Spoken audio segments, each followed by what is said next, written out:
Welcome to the Just Fantasy Baseball podcast. My name is Rami Lavi, and I appreciate you all for listening.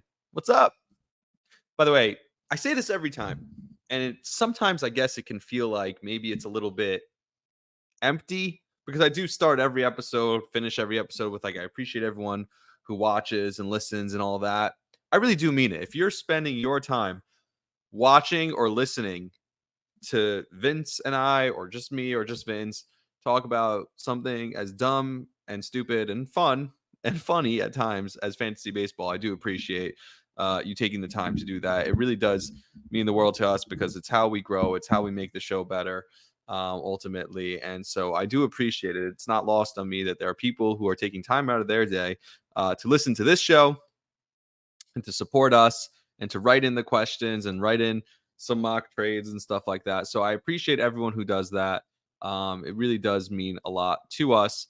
And while fantasy baseball can be frustrating at times and stupid and annoying, it's also really fun. So we love to do it, and I love to talk about it. So you guys allow me to do that. So I appreciate that greatly. Now, we do have some headlines. And we start here. Let's start with Tyler Glasnow, who is placed on the injured list. This is a guy who's battled injuries his whole career, but you thought maybe, just maybe, that he would go to LA in that trade. And I remember when they made that trade, a lot of people talked about it, and he signed the big contract too. And I was one of the people who was like, I don't know. I don't know if that trade's going to be a great trade or not. Like, it feels like, oh, LA, great trade. They're getting him, Yamamoto, and obviously Shohei. But then you look at the rotation, it's like, well, Shohei's not pitching this year. Yamamoto up and down, and Glass now hurt. And he's a guy who's dealt with injuries. This is part of his game, if you will, if you quote Brian Cashman talking about Giancarlo Stanton. So it's tough. It's a back issue is what it's being reported as. So I'm not sure where that lands him, how long that's going to be, but just a frustrating thing if he was pitching really, really, really well this year. And so if you are a Tyler Glasnow owner, it's just another stud, big name starting pitcher who is now out. And we've seen so many of those, and the list goes on, and it seems like it keeps happening, and it's just frustrating. By the way, other news, this happened today, and this is wild. Wander Franco was sentenced. He was actually convicted of, sexual charges or whatever against him, I think in the Dominican. So God knows what happens there now. But yeah, that's a crazy story. And it happens to be, I was working the Yankee game yesterday with Susan Wallman and Emmanuel Babari, and Susan brought it up. And I thought Emmanuel got like a little tight. You know what I mean? This guy's trying to be the voice of the Yankees. He's 24 years old, and Susan's bringing up, oh man, what a mess that happened there. And he's like, yeah, maybe I don't want to talk about that right now. But they talked about it a little bit, obviously. They're like, literally, there's 2 players ever who got those types of massive deals from the Tampa Rays. And one of them is Evan Longoria, like the model citizen Evan Longoria. And they never even really paid him. If you look at that contract, they traded him and they backloaded the whole contract and then traded him to San Francisco or wherever the first place they traded him was. I think maybe it was San Francisco. They traded him before they even paid him all that money. So they barely even paid him. The Rays did, but they did give him a huge contract. The only 2 people who got huge contracts from him and now Wander Franco, and Wander Franco is now gone. The Rays, that doesn't matter. It's not hurting them. They keep beating the Yankees no matter what. But that's just another big story. And it feels like I said, there's so many pitcher injuries, and that's frustrating for fantasy baseball players across the league. And it feels like hitting's starting to come up as the weather warms a little bit. So I don't know where you stand. Like at this point, and we'll get this at the end of the episode, but start maybe thinking that you can, save a little hitting, maybe sell. I don't know. Maybe still sell high on a little bit of hitting, but you can get hitting elsewhere. It's starting to shift a little bit. Now, in other injury news, and I don't know what the report on him is yet, if he will hit the IL or not, but Zach Wheeler, the guy who I consider to be the best fantasy baseball pitcher because he's consistent, reliable every single year. He's great. He has a ton of strikeouts, as always. But he exited his start early yesterday. So I want to see if there's an update on Zach Wheeler. Man, all I'm seeing is that. Oh, okay. is still sore, but MRI showed no structural damage. We're going to be very cautious with him, and we don't know about Sunday's start. We'll see tomorrow. That's the update on Zach Wheeler. But he was pulled early with what was described also as lower back tightness. So another one, and again, this is my guy, my favorite fantasy baseball pitcher, and I have no shares of him, as Vince likes to say, shares. I don't know, but I have no shares of him, and it's frustrating for me. But he's my favorite fantasy baseball pitcher, and Zach Wheeler is. It could maybe he'll just miss a start, but it could be he's headed for an IL stint. I'm not sure how it works with the IL. I guess you could put him on if he's just going to miss Sunday start. We're only a couple. These are the last two series this weekend, are the last games before the All-Star break. So I guess he could be back after the All-Star break. It could just be easy. Hey, skip a start and then the All-Star break. So that might be the route they choose to go if you're the Phillies. And I guess the 10-day would just be 10 days. And all these guys who are on the injured list now could come back after the All-Star break, including Giancarlo Stanton, who Aaron Boone said could start a rehab assignment after the All-Star break. But who believes anything Aaron Boone says? I certainly don't. Yeah, so that's what's going on with Zach Wheeler. And regarding the All-Star break, I guess next week, I haven't talked to Vince about this yet, but Vince and I will do something. I don't know. We'll do something during the All-Star break, or maybe we'll take a break as well. We'll see what we decide to do. We'll talk about it. Now, this is just a funny tweet. The Detroit Tigers payroll is $60 million below the MLB average. Okay, sounds fair. So they're one of the lowest paid teams in the league. Javier Baez has the lowest OPS in Major League Baseball. Kenta Maeda has the highest ERA in Major League Baseball. And Miguel Cabrera is retired. Those three combined for 44% of their payroll. So they're paying barely any money to anyone. We know we've talked about how young that lineup is all the time and some of those pitchers. But the guys they're paying are not even playing for them. One of them and the two of them are some of the worst players in baseball. So just kind of a funny thing there. And I always bring it back to New York. So just this is incredible. Since moving Francisco Lindor to the leadoff spot, which is 46 games he's hit in the leadoff spot. Francisco Lindor is slashing 306 with a 369 on base, 539 slugging, which is good for a 908 OPS, 18 doubles, 9 home runs, 27 RBIs, and 10 stolen bases. He has been an absolute beast.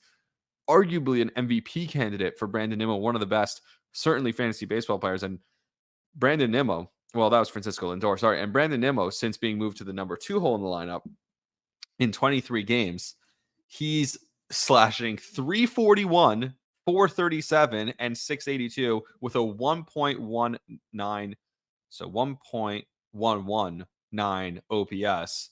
6 doubles, 8 home runs, and 26 runs batted in, 3 stolen bases. Those two have been mashing at the top of the Mets lineup. And I always talk about how good the Mets lineup has been. Big reason for it is those two guys. And one more news out of LA, Bobby Miller, who was having a rough time up here, rough go of it the last couple of weeks, is being optioned back to AAA to try and get back on track, try and figure some stuff out. So with that, we go to who's hot and who's not. So I will give you a few guys who are scorching hot right now in fantasy baseball. And this guy over the last week, he's the number 2 ranked fantasy baseball player. Over the last 2 weeks, he's the number 6 ranked fantasy baseball player. And that is Brent Rooker. Just in the last 7 days, he's 11 for his last 20, has a 615 on base, 2 home runs, 7 RBIs, 8 runs scored, and 1 stolen base going into tonight's games. So Brent Rooker, who is now rostered in over 80% of Yahoo leagues, but if he's not rostered in your league, that's a buy high, I guess. You just want to get in on some Brent Rooker because he's been awesome. The other one is he's up. This guy's up in the last week. He's up 12%. He's the number 14 ranked fantasy baseball player according to Yahoo over the last week, but number 9 ranked over the last 2 weeks. He only has 1 home run in that span, but in the last 2 weeks, he's 24 for 43. Do the math. That's higher than 500. He's got a 571 on base, 739 on base in the last week, which is crazy. A home run, 6 RBI, 7 stolen bases. He's also got a home run, 6 RBI, 7 runs scored. In the last 2 weeks, he has a home run, 13 RBIs, 11 runs scored, and a stolen base. So the production numbers, without giving you a ton of home runs, obviously not a ton of power there, but getting you lots of RBIs and runs scored, and then obviously getting on base as much as anyone.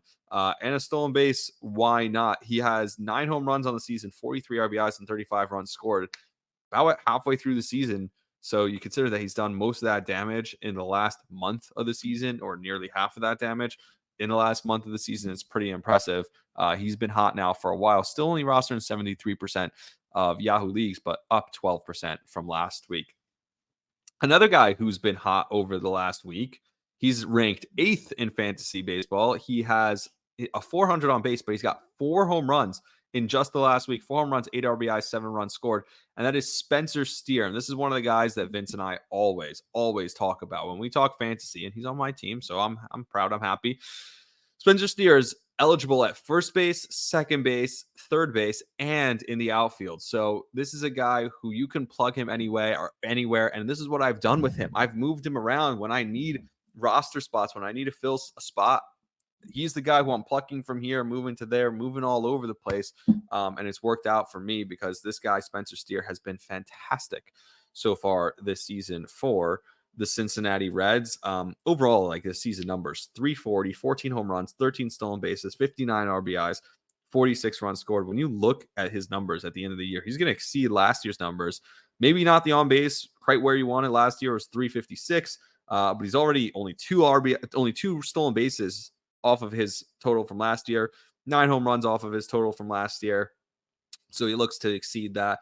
It's only 30 something RBIs off of his total from last year. So I guess we're at like the 60% mark of the baseball season.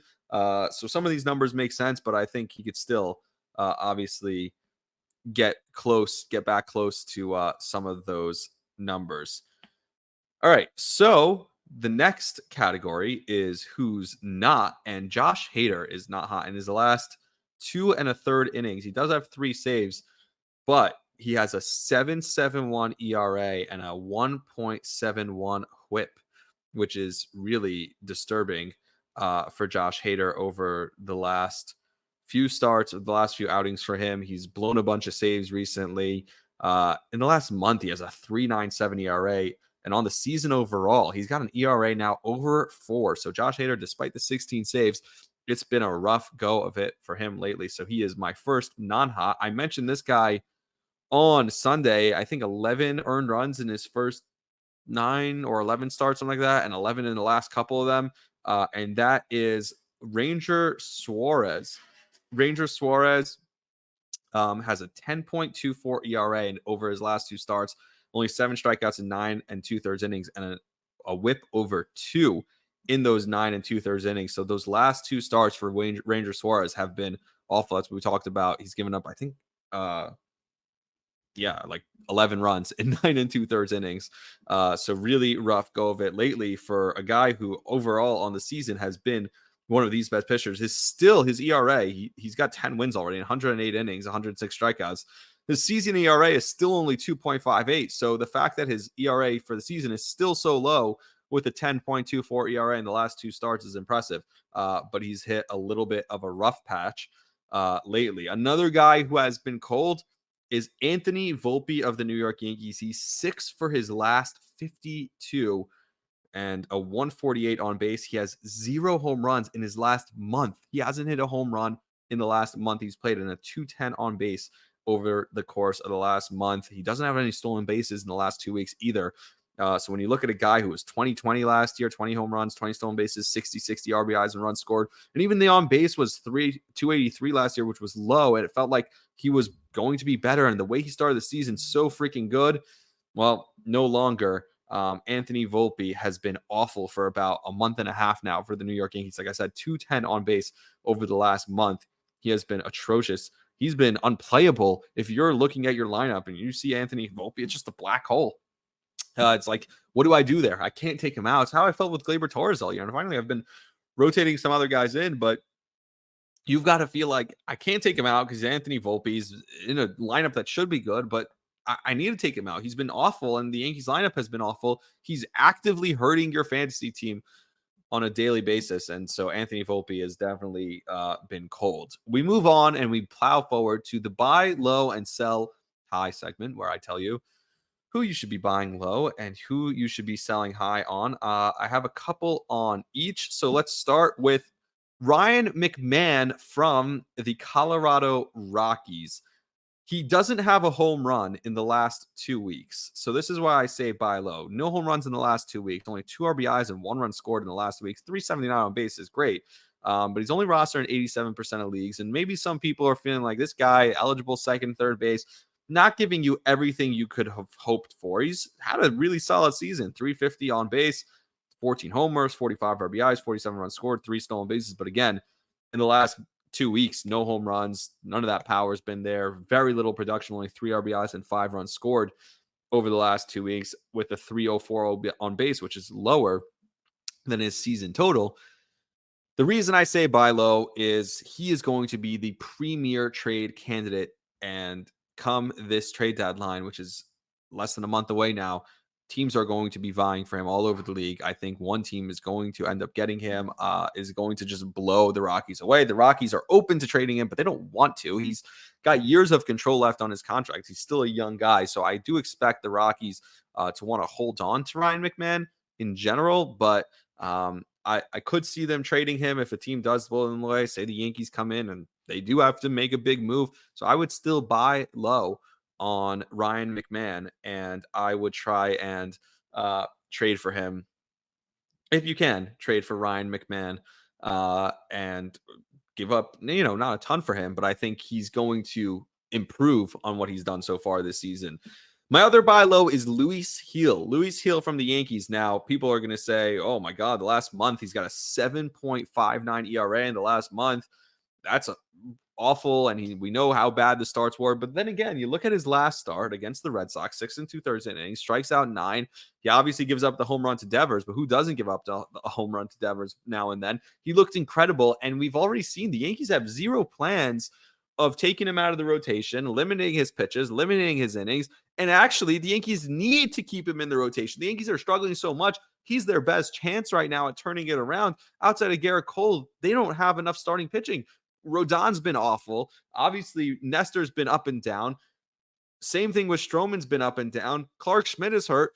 Who else are they going to turn to? They're going to keep Luis Gil in the lineup, and they're going to keep putting him out there. And if they really say there's no innings limit, he's not fatigued, and he doesn't, and his stuff looks good. Like I said, it looked like there was a command issue. There was a mechanical issue. If somebody thinks Luis Gil is cooked and is willing to sell Luis Gil stock, I'd be buying that shit up, because I still believe that Luis Gil is going to have a really fantastic second half. Once he gets a little bit of a break, a little bit of a reset in the All-Star break, I think Luis Gil is going to have a fantastic second half for the New York Yankees. My sell highs, I have 2 of them. Number 1 is George Springer. George Springer over the last 2 weeks has been as hot as anyone in baseball. He's got a 457 on base, 4 home runs, 14 RBIs, 9 runs scored, and a stolen base. George Springer, in my opinion, my humble estimation, is cooked. He's well past his prime. He's not the player he once was. He plays in a lineup that might end up getting the band broken up, although he could end up in one of those trades, but he has an albatross of a contract that I don't think is going to be very easy to trade for the Toronto Blue Jays. And I think this little hot streak is just that, a little hot streak for a guy who's, been a great player throughout his career. So, of course, you're going to have hot streaks from time to time when you're a great baseball player. But George Springer passed his prime, and I don't think you can rely on this kind of production that he's had the last 2 weeks to continue the rest of the season. Even the last month, he's been awesome. I don't expect that to keep up. Overall in the season, 307, 10 homers, 31 RBIs, 41 runs scored, 9 stolen bases. The numbers are fine. I think they're going to take a nosedive. Most of those numbers have come in the last month. I would expect them to go back to where he was early in the season. Maybe not that bad, but if you could sell high on him and say, hey, look, George Springer's gotten it going, he's turning it around, I would try and do that, because I don't believe in George Springer in the second half. And the other guy is Jake Irvin. And sorry, Vince, sorry to burst your bubble, but Jake Irvin was awesome, and then he just got shelled by the Mets. Now, okay, here's the thing. There's no shame in getting shelled by the Mets. Here's the last few starts. 6 innings, 10 strikeouts, a 1.5 ERA against Colorado, and then 6 innings, 5 strikeouts against Tampa. Got the win in that one. Barely gave up any runs. no runs against the Mets in 8 innings and 8 strikeouts, got the win in that one. And then his last start, now I know it's seeing the same team twice in 2 weeks, 6 innings, 2 strikeouts. Did give up the 6 runs to the Mets. And it's a great offense seeing him for a second time. But if you look also, San Diego got him about a month ago, 5 innings, 2 strikeouts, gave up a bunch of runs. He's extremely volatile. And if you can get a good deal, I believe, like Vince, that he has a great future ahead of him. But I think this year he's still going to be a little bit up and down, especially like we saw after that last Mets start. Maybe teams are getting maybe the books out on him a little bit this year.